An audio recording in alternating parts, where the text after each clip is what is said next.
As you get better at wiring a tree, it also becomes easier, and in fact it might become fun. So what I'm going to do in this video today, I am not going to wire out this tree, no, I'm going to take you with me.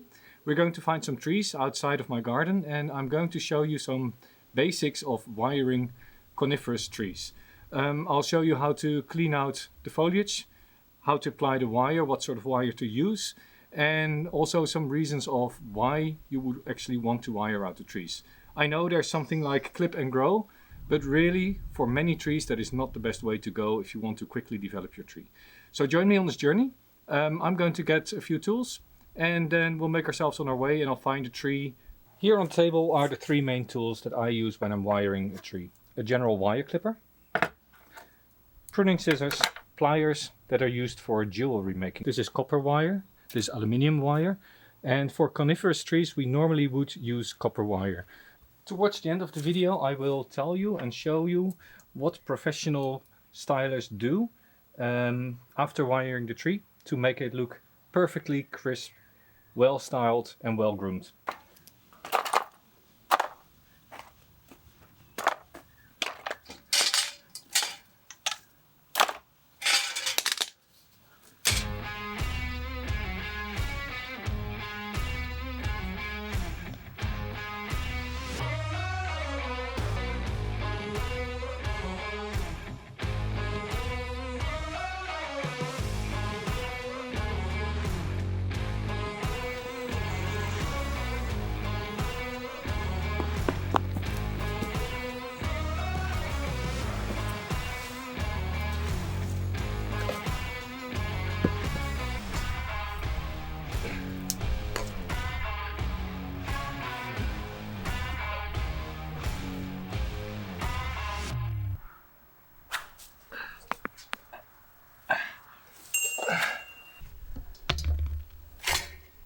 So, we've got a tree.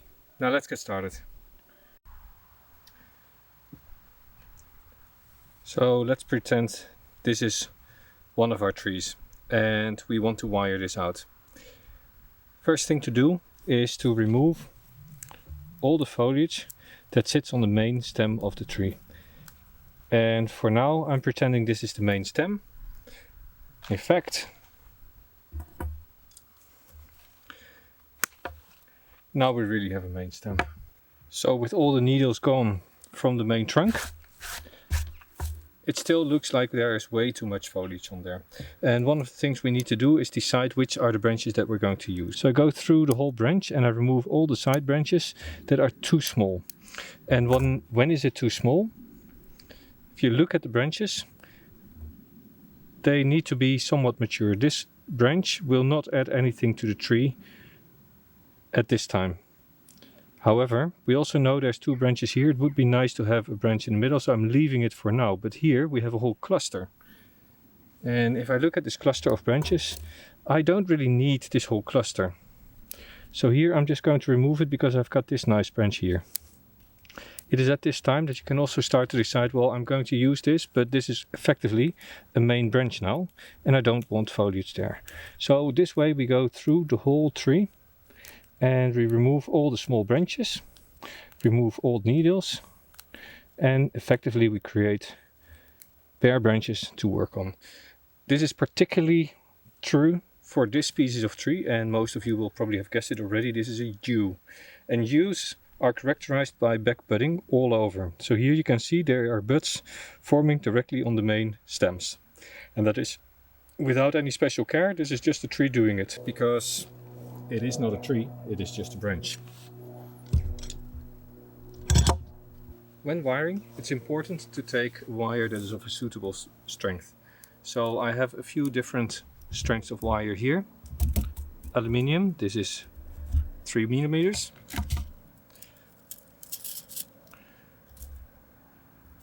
Two and a half.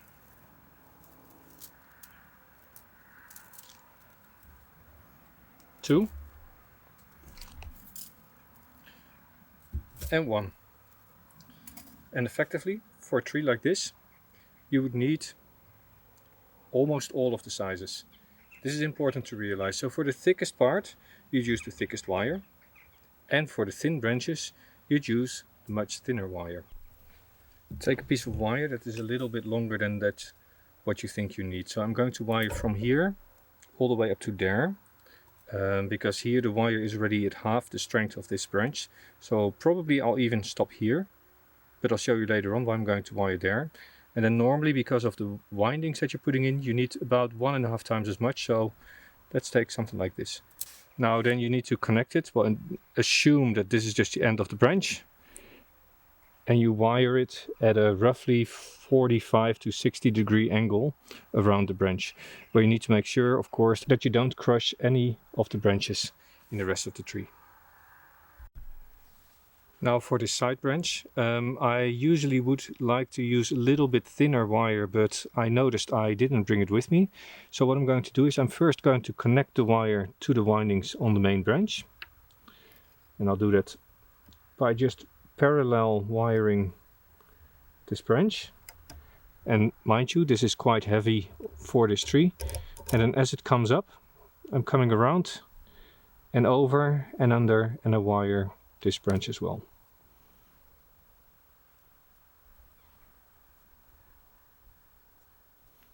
Note, I am bending the wire around the branch rather than using the branch to bend around. In this way I can now position this branch any way I want. I can just put it like that and it stays. And the same goes for the main trunk. I can bend it like this or back up and it will just stay in position. So I'm going to move this out of the way. Now we come to this intersection here. But you can't really tell. Wait a minute. Solved. For demonstration purposes, you can clip away whatever you want, because it is not a real tree anyway. Where were we? So we got to this intersection. You see that this branch is a lot thinner than the main branch, which is why we're now going to start and use an even thinner wire. This one, 2 mils, is effectively already too thick. Let's see whether I have something in the middle of that. 1.5 mils, I have a little bit with me. That is quite thick, but it should do the job. So now what I've done, I've taken the thinner wire, which has gone around the fork in the branch. And here it is parallel with the old wire, the thick wire that is already there. This way, if I bend the branch here, this wire is connected to the shape it has here, and you don't get a wiggly point. And I can show you what I mean by giving you a bad example. Let me remove this here.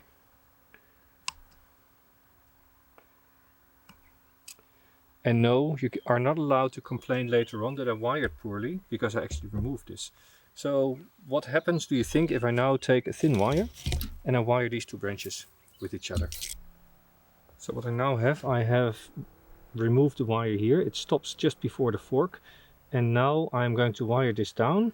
And I want to wire it back up here. And it actually doesn't have any hold. So this last little bit, you can't move anything. So you have to really only...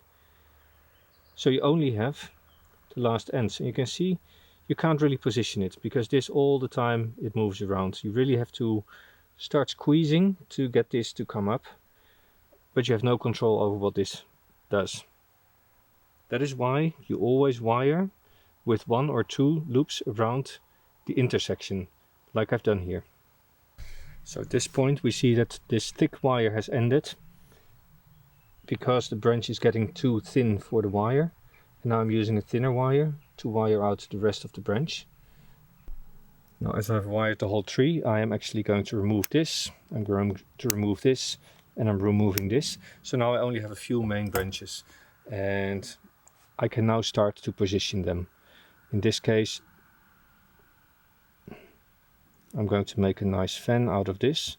Make sure that the foliage is turned upwards after the wiring, and put small little bends in the branch as you position them. Bending, making sure that branches end up on the outside of curves. That looks most natural.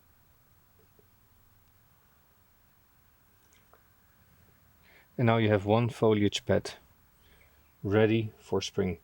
It looks most natural if the branches first align a little bit parallel and then they bend outwards. When you bend, make sure you put the bends as close to the trunk as possible. You want to avoid what's happening here a little bit already, that it comes up and goes down. So you bend really at the connection point. Then the branch can go down a little bit and the ends can come up a little bit. Furthermore, what you can do, well, naturally I don't need this sticking out, but you can also, in the main trunk, put some movement. Put branches on the outside of the curves. Be gentle when bending. This way your tree will get shorter and more interesting.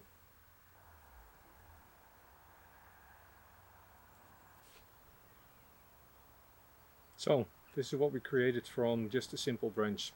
Planted in a pot, it would be a nice start of a bonsai. I can imagine that you've forgotten what we started off with and you might wonder, is this really so different from the original? Just as a reminder, this was this side branch. And then finally, I promised you a tip. So when you're done styling, go around the tree. Look for anything that grows down or is still hanging around and just snip these little bits and pieces away.